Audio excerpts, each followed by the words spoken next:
Sid was 16 and looking for a new job. He was complaining about his fast food job when his crush asked if he wanted a job where she worked. The answer was absolutely yes. Sid got the job but spent most of his time at his crush's beck and call, doing everything for her. Eventually, he went on a date with his crush, her friend, and her friend's cousin. Everyone in the group was trying to ship Sid and the cousin, but they weren't interested in each other. But later, Sid went to the mall and saw the cousin that they were trying to set him up with. She was going to the theatre to see the same movie as Sid, so they went as friends and never called it a date. From there, they started spending a lot of time together, but it wasn't until 3 years later that Sid officially asked her out. They've been dating for 5 years, not including the 3 years they were kind of dating, but not officially. This one time, Kyle's dad gave him some very detailed advice about how to succeed at life. He said, "Listen up, kid. Ignorant people have the most fun. No one will like you if you're too smart. You don't have to be a scientist. Just work around here at Walmart or something. Then you'll be accepted. Besides, scientists never get married. They're just selfish people with no lives. Nobody cares about electrons and gravity, son. What really matters is that you settle down and have as many kids as possible. Stay ignorant. Don't think too hard. Look sexy. And teach your kids what I taught you." I think a scientist might have kicked his puppy when he was younger. When Mimi was 16 years old, she met a guy at a New Year's Eve party. They dated for a couple of months and she thought it was going great, until he hit her with the "we need to talk" text. So Mimi went to his house where he sat her down and said that he couldn't be with her anymore. When she asked why, he said, "You're just too nice and it scares me. I've never seen you get angry at anyone and it makes you seem like a psychopath. Like one day I'm gonna wake up with an ice pick in my chest with you grinning at me." When she heard this, Mimi cried and left his house, dumped by someone she actually loved, just because he felt she was too nice. When she looks back on it now, Mimi just laughs. Honeybits went to school with a boy who didn't talk very much. Since he was always by himself, Honeybits wondered if he was sad.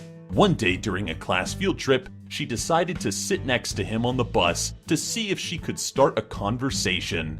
Instead of a normal response, the weird loner boy leaned over and whispered in her ear, "Have you ever watched something die? I have. It's amazing." Honeybits immediately changed seats and never tried to speak to the boy again. Doopy's annoying habit would have to be her OCD. If she notices something is off about her friend's hair, she literally can't help but try to fix it. One time, Doopy and her best friend were walking to class when she noticed her friend had one strand of hair sticking up the side while the rest of her hair was behind her ears. Doopy immediately threw her arm up to go and fix it, but the spontaneous movement caused her friend to flinch. They ended up in an air arm wrestling match.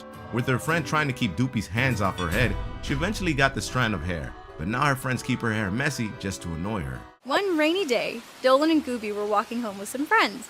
Along the way, one of the guys turned to Dolan and said, "I bet you $200 that you can't jump from this rooftop to that rooftop." The rooftops he was talking about were about 3 meters apart. Dolan didn't want to do it, but he really wanted to impress Gooby, as they just started dating. So he said, "Sure, I'll do it." Gooby tried to stop him, but Dolan was on a mission. He climbed right up to the first building's roof and actually jumped all the way to the second rooftop. But because it had been raining, he had a slippery landing and badly injured his arm. In the end, he got his $200 and Gooby got to see firsthand why his first name is Danger. When Civil Spider was a kid, his mom would take pictures of him every day. What he didn't know was that his mom would post them on her Facebook with the most cringe-worthy, embarrassing captions ever.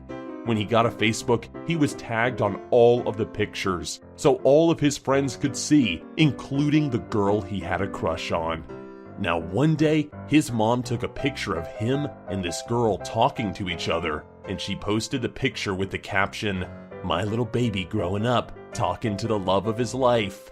For an entire year after that, Civil Spider was made fun of, to the point that he deleted all of his social media accounts. His crush never talked to him after that either. Last year, Shima and her boyfriend met through a mutual friend at a paintball course. Their meeting was bad enough, as she tripped on the field and accidentally shot him in the face because she's obviously graceful. The first date was just awful. They didn't go on their first official date until a month later, while them and their teammates, or paintball buddies, were piled up at the beach for a weekend. Shima and her boyfriend went to this nice restaurant where their waiter dumped a full glass of wine on her right from the go and didn't even apologize. The rest of the night at the restaurant was uneventful, thankfully. They walked out by the bay for a while, took a carriage ride, and went back to the hotel in high spirits. 2 a.m. rolls around and Shima is hugging the porcelain throne like it's the only thing she's ever loved. She's got freaking food poisoning, and her boyfriend sat in the bathroom with her, holding her hair back while she puked, and had mucus running down her face. Worst date and beach trip ever. Legna met a girl online during his sophomore year of high school. She ended up living in the same city as him, and they hit it off pretty well and talked online for a while. One day, they decided to meet up at a mall for their first date. It was his first real date, and he was really excited and nervous. When he found the girl at the mall, he was really shy and awkward the whole time, but ended up getting his first kiss that day. He thought the date went really well considering the situation. She seemed happy and Legna was definitely happy. Later that same day, she broke up with him over text. The day after that, he saw online that she became a lesbian and was dating a girl. She didn't even wait a while. So, Sid got detention for helping his buddy with his math during class. He ended up having to write the phrase, "I will not speak to others during class" 100 times after class. Once Sid was done with that crap, he stood up and tried handing her the paper. She looked at Sid with a disgusted face and asked him who gave him permission to come into her desk area. He was in the front of her desk, therefore not really in her area.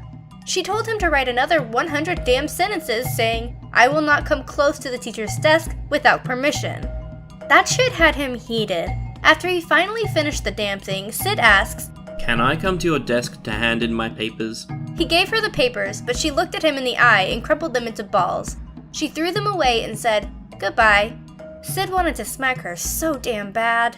Tolop took Spincess out for a movie and a fancy, expensive dinner, and Tolop paid for everything. They had a great time, and then when they got back, they gazed into each other's eyes, and Spincess said, "You are everything I want in a boyfriend, but you are not that good looking. I need to break up with you." She didn't even say thanks for dinner. Tolop's uncle was a mysterious man. One day he decided that he needed to share some cryptic advice with Tolop.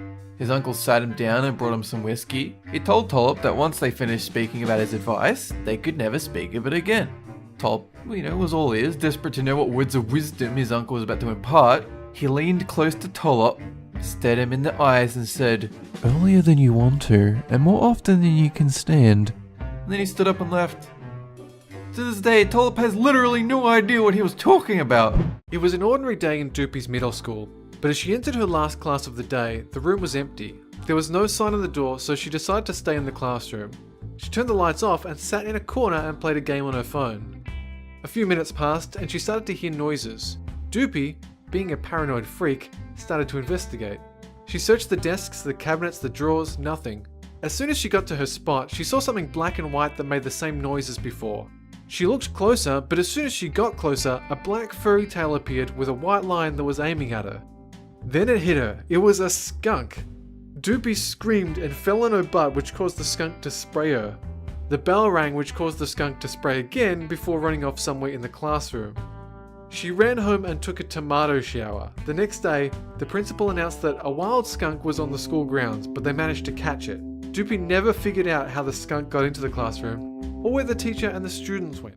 When Danger Dolan was in 8th grade, he was with his girlfriend in a forest. She said they were going airsofting, but he noticed they were going past their normal airsofting place. So he asked, Where are we going? The airsofting place is that way. She replied with a dead serious voice, "I know." They went into an open field, with Dolan becoming very uncomfortable because she had a lot of crazy exes living nearby.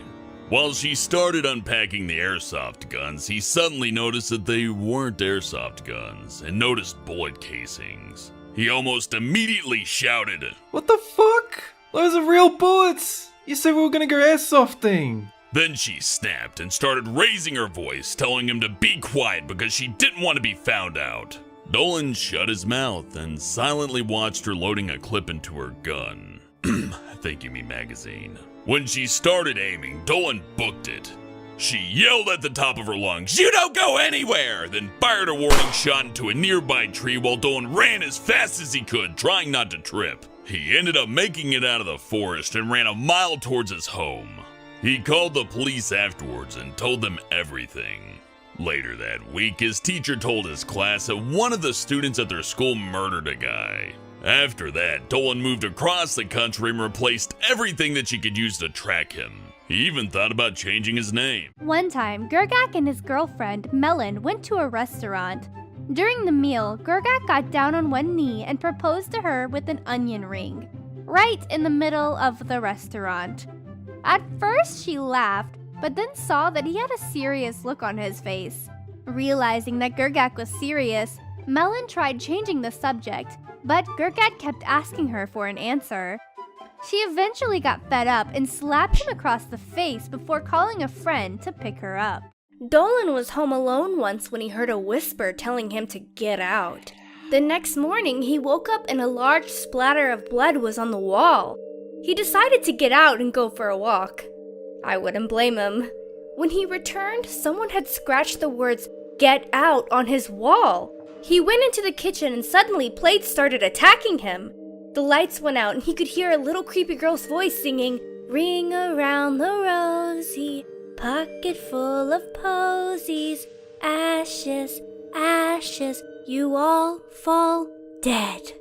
When he woke up the next morning, his carpet was soaked in blood. He finally got the message and got the hell out of that house. The worst way Princess Proton was dumped was through Minecraft. Diamond armor ain't gonna protect you from that. She had been dating a guy at her high school and the relationship seemed very healthy.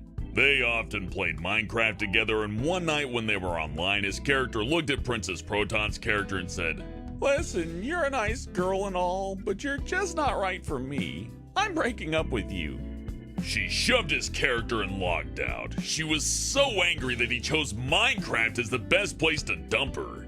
I guess it was for the best, but I would have loved to have seen the Minecraft wedding. One time Gergak had a friend over at his house and they were playing some games. Meanwhile, his dad was skinny dipping with some friends. That was fine until Gergak's dad came in with two of his female friends and said to Gergak, "Son, I'm gonna make you into a man." He was clearly drunk and it looked like the girls were as well, so they might have agreed to it. Gergak could have been fine with it, but then his dad pissed himself and puked all over a chair. The two girls helped him up, Gergak's friend went home, and Gergak just went upstairs in embarrassment. That was the last time he heard of that plan. Melissa started dating a guy in 8th grade, and they were hitting it off after 2 weeks. But one day, Melissa was joking with a mutual friend of theirs by calling her a lesbian. Melissa was joking, but her boyfriend thought she said it to be mean. He dumped her later that day after she gave him a small stuffed gorilla that she bought him as a gift. He ripped the arms and legs off the gorilla, stabbed it with a pencil multiple times. He also attached a nasty note on it, telling her to go and F herself. Poor Melissa. One day, Legna was late to work. He was really dazed from watching The Walking Dead all night. As he walked down the hall, he opened a door that he thought was his office. It turned out to be a boardroom where executives and representatives were holding a meeting. Legna's boss said, "This is the employee of the year I was telling you about."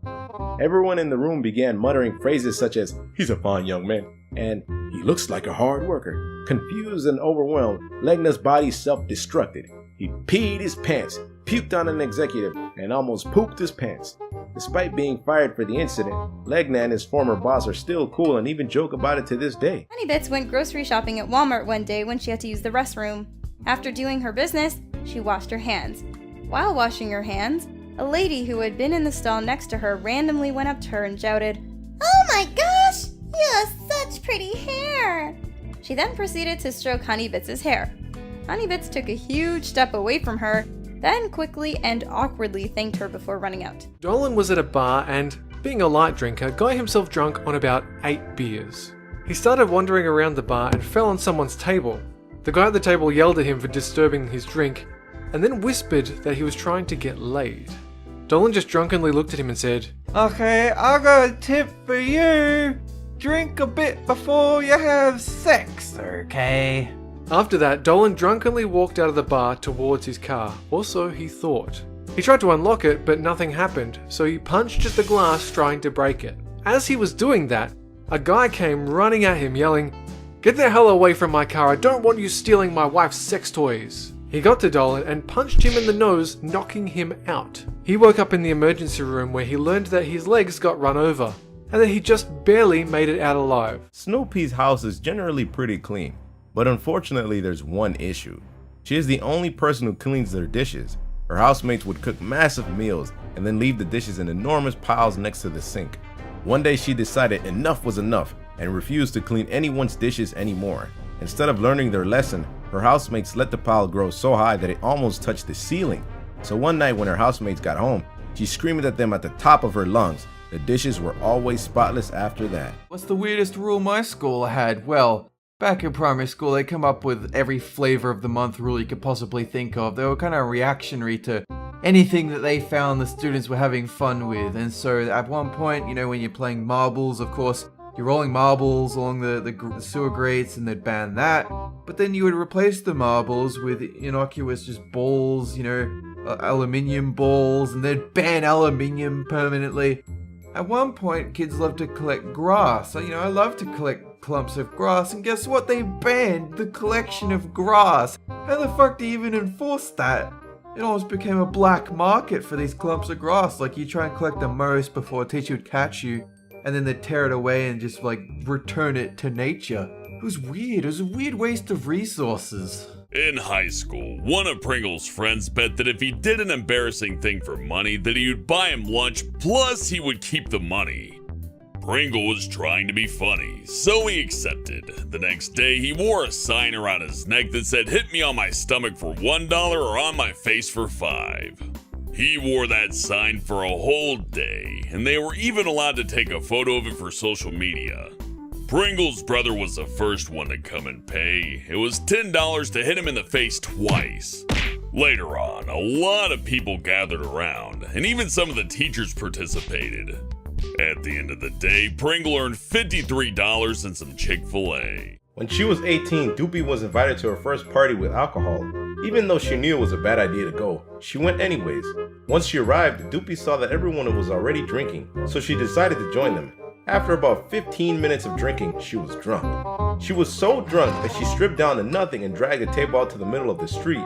Then, Doopy jumped on the table and began to sing and dance. Soon, everyone else joined her, but then everything stopped when she peed and fell off the table.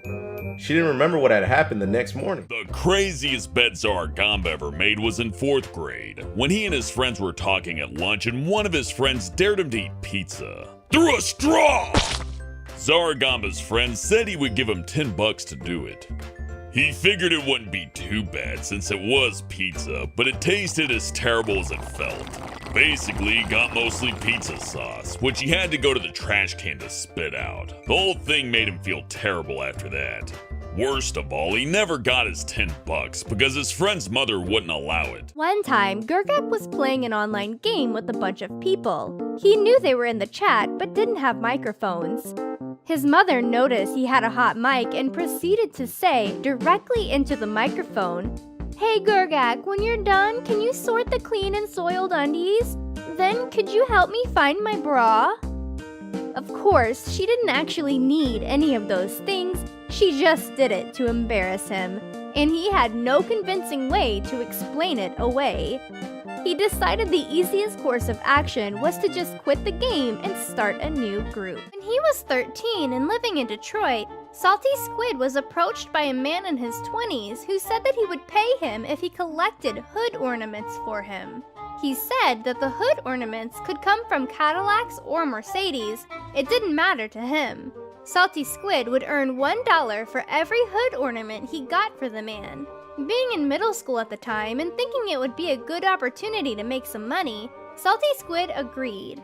So, in his free time, he would collect hood ornaments from various cars.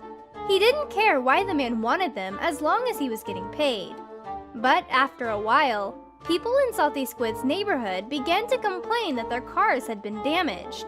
Because of the complaints, Salty Squid told the man that he would no longer get hood ornaments for him. Even though the man was pissed about his retirement, he never gave Salty Squid any trouble. A year later, the man was arrested on a drug-related charge. When Princess Proton went to her now ex-boyfriend's house, she ordered a pizza for them to share. Once the pizza arrived, she went to the front door to pay for it. Upon coming back down the stairs, since she and her ex-boyfriend, Spinal Palm, had been hanging out in the basement, she found him on the couch. He was masturbating to the TV show My Little Pony. When Spinal Palm saw Princess Proton standing in the doorway, watching him, he said, "I swear I was thinking of you when I was masturbating to it." Even though she thought, what the fuck? She stayed with him until he broke up with her around Christmas. Later, she found out that he cheated on her with another woman. When Helmut was a kid, he thought that he was the only important person, that he was the only thing that mattered. He thought that everyone else would set up as challenges or toys for him to fight or interact with. He believed this until around 7 years old, and he still hadn't dismissed the idea completely. One time, Ghost Toast and his family went hunting for hog. So here Ghost Toast and his pop were, sitting in a tree, when these two deers walked right underneath them. Since the day was coming to a close and they were meant to head back home in the next hour, they decided, hey, better than nothing, and shot the two does. They got their buddies to help them take the deer to the truck. Then Ghost Toast and his pop drove as fast as they could down the dirt roads, trying not to get pulled over by a game warden or a police officer. This was about 3 months before deer season, so basically they just poached Bambi's mother and aunt. So far, they've only poached one other time, and that was when they ran over a buck about 3 weeks ago and shot it in the head to make sure it was dead. Ghost Toast and his pop got caught that time, but the cop let them off because, well, they hit the buck with a truck. The thing was practically dead already. But Kylam was looking for a costume at a Halloween store one day when he's treated to an impromptu musical number. As he was browsing, someone came out of a dressing room dressed like Judge Frollo from the Hunchback of Notre Dame. He busted out of the dressing room and immediately began to sing Hellfire at the top of his lungs.